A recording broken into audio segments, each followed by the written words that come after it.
It's time now for the All-State Playoff Predictor presented by Allstate, where we look at the odds to get to the college football playoff, where all eyes are on Ohio State and Michigan next weekend in Ann Arbor. And entering Week 12, the All-State Playoff Predictor gives Florida State and Georgia the best odds to reach the playoff, although Florida State may have to do so without Jordan Travis, as we talked about. Yeah. The next two teams are Ohio State at 67% to reach the playoff and Michigan at 63%. We asked you in the chat what you would think about this, and 58% Ohio State. They must have been watching Michigan today, and they said, "No, I don't want any part of that." How do you feel about it? I don't know. I think I'm with the poll here. I think Ohio State has proven to be the team that has not only solidified them as a real contender, but they've also solidified their ground game, which we mentioned, that has opened up their passing game.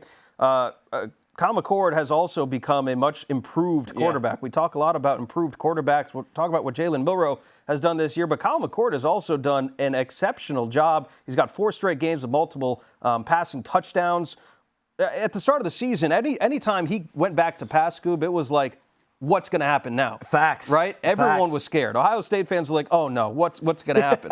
But now I think we start to have some more confidence in him, maybe some less confidence in J.J. McCarthy. Yeah, it's flipped a little bit. So the thing about Kyle McCord, I know everyone hasn't had the most confidence in him when he drops back to pass, but when you have a wide receiver like Marvin Harrison, you're going to make sure he drops back to pass. That would help. Now, on the side of Michigan, right now, they're looking a little scared to drop back to pass.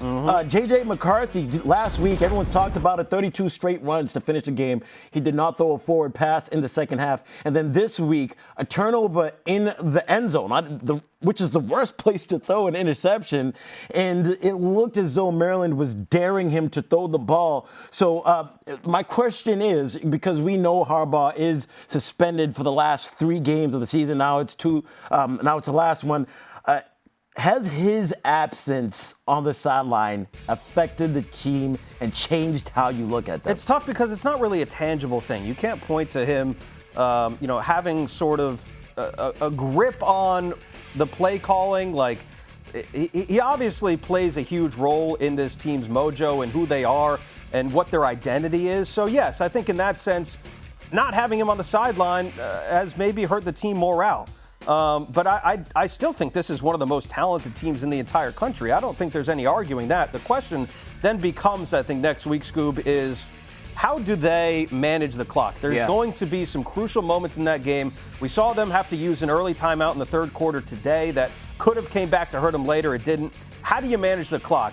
Everybody's got to be able to do their job next week. But, yeah, I think I'm with the poll. I like Ohio State. Yeah. Shout out to Joe in the chat. He said, Kyle McCord isn't your big stat quarterback, but he does what he needs to do to get the job done. And I couldn't agree with you more over there. All right, now let's check out, matter of fact, the Texas. Let's check out Texas because Texas playing against Iowa State. Okay. It was a close game. I mean, it was pretty much a snoozer. Everything that you would expect from an Iowa game. This was a grinded-out game for Texas. Going up there was a cold one in Ames, and Quinn Ewers did enough. I think it's good to see him back healthy. That was one of the biggest question marks: was what was he going to look like? Yeah, especially without Brooks in this game. Exactly. Yep. With no Jonathan Brooks, and they had to rely on C.J. Baxter, who was the starter at the start of the year before he got injured. But, this is another case. They did enough. They got the win, right? And I think that's all they need to do.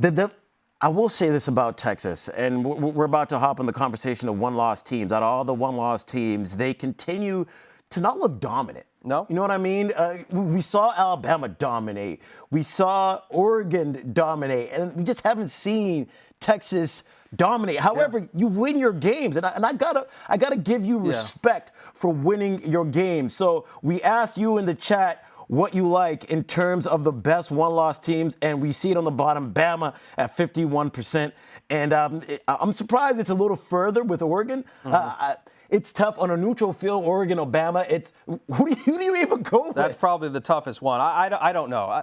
The thing with Oregon, I think the one knock that they have is when you look at their schedule, you can make the argument they haven't played as many challenging opponents as Alabama. We did the blind resume last week, and we added it up. Alabama has 5 top 35 FPI wins. When you combine Oregon and Texas's resumes, They combined have 5 top 35 FPI wins. So, yeah, I understand that argument, but pure eye test, it's hard to argue that anybody is better than Oregon and Bo Nix right now. He had 6 touchdowns in the first half today. Yo, he's completing almost 80% of his passes this season. After a certain point, you just got to look at it and be like, that is efficient.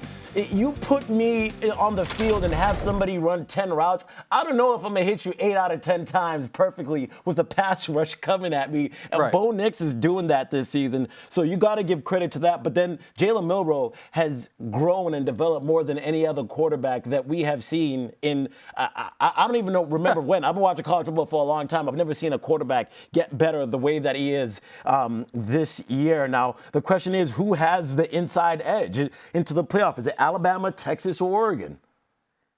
This is so tough, Scoop. It's so tough. But I do think that Texas probably has to have the inside edge, and I don't like saying that because I don't. Man, they're holding on to that Alabama win, and I respect it. You're going to say we beat them at their crib, but are they really the same team that they were the second game of the season? No, they're not. But again, I don't know if they have to be. I just think they have that win. And I think they can cling on to that win against Alabama. I don't love the argument to make there, but you talk about this time of year, it's important not only that you win, but it's important how you win. I don't necessarily know that Texas is in that we need to win big. Okay, if Alabama beats Georgia in the SEC title, should they leap Texas? If it comes down to that. Yes, I think they should, but I don't know if they will. You better have them leap them committee. Because, I think they should, but I don't know that they will. Because at the end of the day, it's about the best 4 teams, right? And there's no way you can argue with me right now that Alabama isn't one of the best 4 teams if they beat Georgia. Right now, the teams that are playing the best football is Alabama, Oregon, Washington, and Georgia. No question. But I don't know. That's not technically our top 4.